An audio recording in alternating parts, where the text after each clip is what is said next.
Hello everyone. Today we are going to talk about critical analysis of Wordsworth poem Lucy Gray. Is in the previous lectures we talked about the romantic poets, their philosophies, their approaches towards literature. We talked about William Blake, Songs of Innocence and Songs of Experience. Then we talked about William Wordsworth, his biography, his art, and his works. Today it's about Lucy Gray. As William Wordsworth was born on 7th of April 1770 and died on 23rd of April 1850. He's an English romantic poet and a pioneer of romantic poets. He expresses his love for nature in his poems by juxtaposing it with humanity. Lucy Gray is a perfect example of his writing style, his love for nature, and after the publication of lyrical ballads, along with Coleridge in 1798, that was the beginning of Romantic period, and so at one point, William Wordsworth he turned from long poems to short ones, and this is the lyrical ballads publication, the partnership between Wordsworth and Coleridge, rooted in One Marvelous Year, 1797 and 98, in which they together wanted in wild poesy had two consequences for Wordsworth. Like, first, it turned him away from the long poems on which he had labored since his Cambridge days, and these included poems of social protest, like Salisbury Plain, loco-descriptive in poems such as In Evening Walk, the descriptive sketches, etc.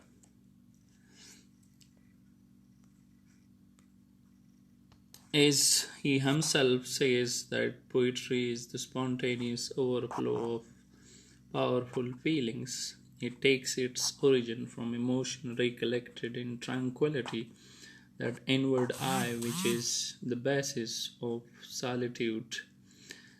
The child is father of the man, the quotes. Now, Lucy Gray is a form of lyrical poetry as it expresses thoughts and feelings of poet. Specifically, the poem is ballad as it relates a folk tale, the tale of Lucy Gray. The poet uses lyrical ballad as to enable the free flow of his feelings in a controlled or formal setting. The story-like structure makes the poem simple and also reinforces that Lucy was only a child when she died. Any readers familiar with Wordsworth poetry, such as Lucy Gray, know that the death of a child is a common theme. And escapism in nature, they like most of the romantic poets, they were highly imaginative. They took escape in nature. And another important aspect of romantics were isolation, solitude, nature.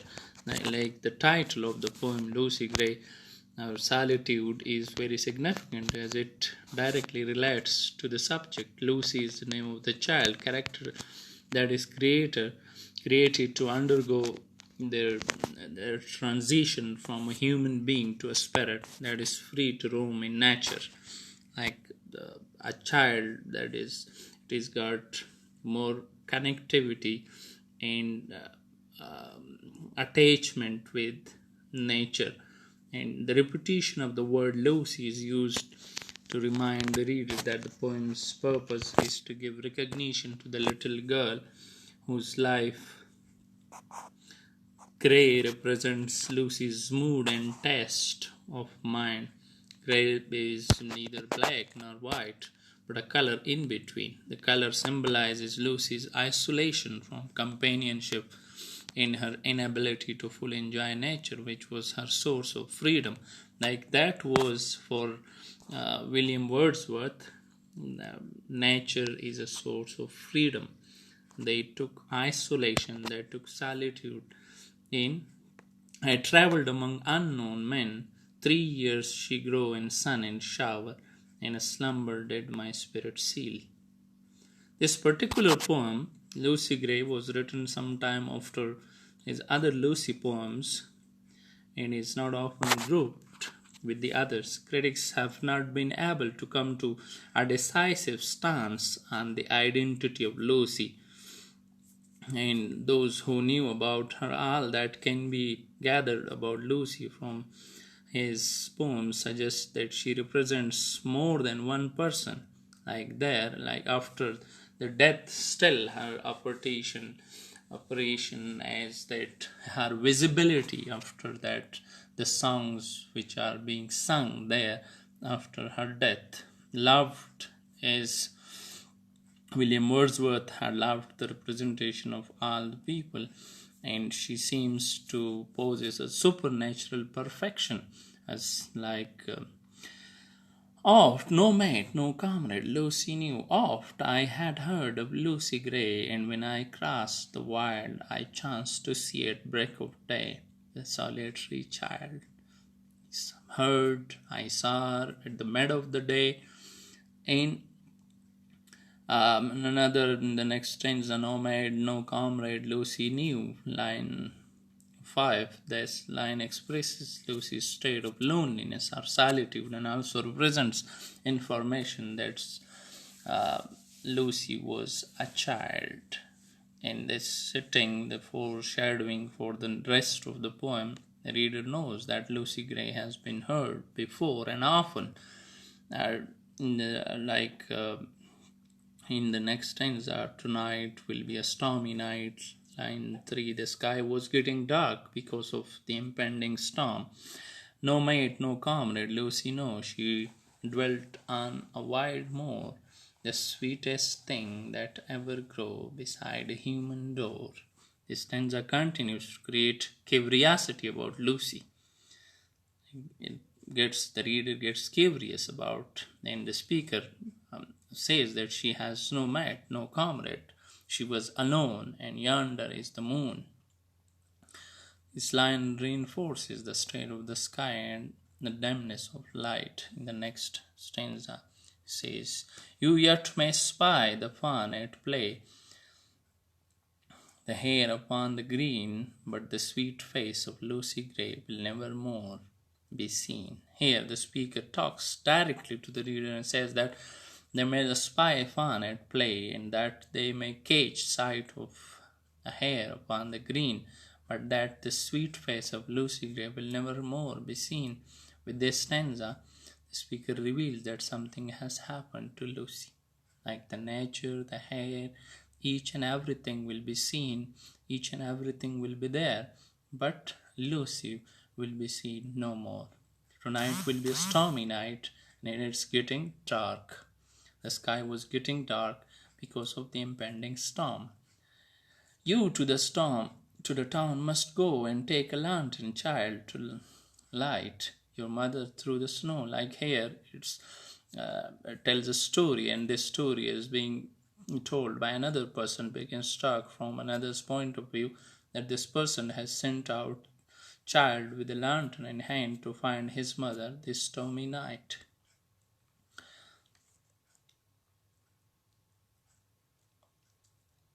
That, father, will I gladly do.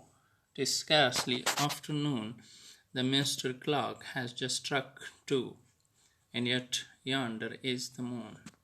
The speaker has already described Lucy as the sweetest thing, so it does not come as a surprise that she should respond that, father, will I gladly do this. In this, the father raised his book and snapped a fagot bang. He plied his work, and Lucy took the lantern in her Stanza continues the storm story from the original speaker's point of view. He says that the father returned to his work as Lucy went out with the lantern in hand that stormy night. Lucy Gray, it's a poem comprised of 16 stanzas of quatrains. Each quatrain follows the rhyme scheme of Abby. Abby, the rhyme helps to lighten the mood and the tone of the poem. And the use of I suggest that the poet is somehow connected to his subjects or his character Lucy Gray. Lord Blether is the mountain row with many a wanton stroke. Her feet disperse the powdery snow that rises up like smoke when she walks on those walking along slowly and carelessly, kicking up the powdery snow as she walks and watching it rise, rising like smoke. And these descriptions of Lucy help to continue to paint a picture of a sweet and innocent girl. Description of that sweetest things that evergreen. He admires her, he believes her to be beautiful, and uses grow to compare her to plants. The storm came on before its time. She wandered up and down. In many a hill did Lucy climb, but never reached the town. But the sweet Lucy Gray, in the next line that you may see, sweet Lucy Gray, these lines reinforces his view of her as a sweet little girl whom he adores. And with the first line of this stanza, the speaker reveals what will happen to Lucy. The storm came, like it is getting dark, it's getting windy and stormy on before its time, and Lucy wandered up and down and climbed many a hill but never reached the town. She struggled to get escape there, and imagine poor Lucy lost in the storm and climbing hell after hell only to be lost in the storm. The vocabulary is simple and words are constantly repeated to show the flow of the story, like the repetition of Lucy's name. Oft had I heard of Lucy, line 1, no mate, no comrade, Lucy knew, line 5, but the sweet face of Lucy Gray, line 11, and many a hill did Lucy climb. This repetition is constantly repeating the words Lucy. Wretched parents all that night went shouting far and wide, but there was neither sound nor sight to serve them for a guide. This stanza reveals that at some point during the night, Lucy's mother returned home when her parents realized that Lucy had never made it to town with the lantern. They were reached all that night, as any parent would be, like they were worried about her absence, and she was but found nothing in the darkness and silence of the night. At daybreak on a hill they stood that overlooked the moor, and thence they saw the bridge of wood afar long from their door. Again the speaker mentions daybreak. This is a significant time in the poem. This is the time of day when the speaker mentions having seen Lucy Gray. This is also the time of day when the parents realize that Lucy has probably not made it through the winter storm. They wept and turning homeward, cried and heaven. They worried about her absence.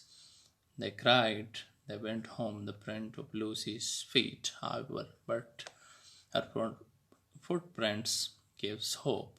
But then downwards from the steep hill's edge, they tread like she was stressed. But as they were following the tracks, her footprints, there was hope.